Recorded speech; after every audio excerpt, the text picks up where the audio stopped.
Hey guys, if you remember in our last episode we made a switchblade, so like not switchblade, a butterfly knife. That was the episode before, but yeah, guess you could say, because it's a bit thin, this is more of like a Mark 2 or remastered sort of version of it with the grip bits.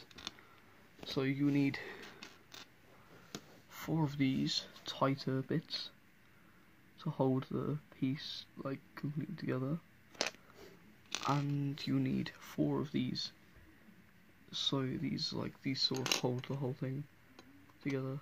But yeah, makes it a lot easier and just easier to use, so it sort of connects onto that. So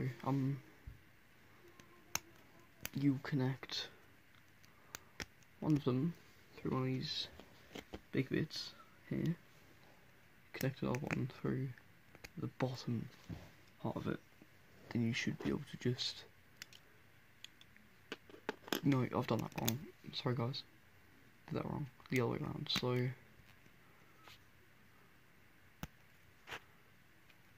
you need to connect this onto here, so it looks like that, because I messed up.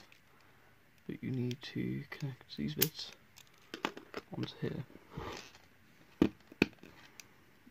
Connect them onto there. They should just perfectly go through really smoothly. So I guess, yeah, that's one side of it done. So then you got the other side left over to do. So you can you just do the exact same with the other side of it, I guess. So you put one on there, one on there, poke it through the hole. If I can get through the hole,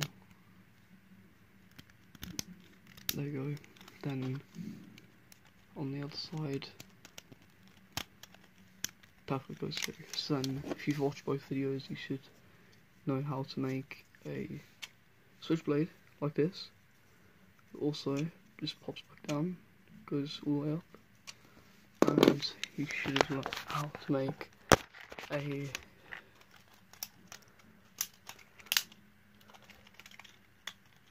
Balisong as well, or butterfly knife, whatever you want to call it, if you're American, English, I don't know. But yeah, that's all for now. I'll see you guys in our next episode. Peace.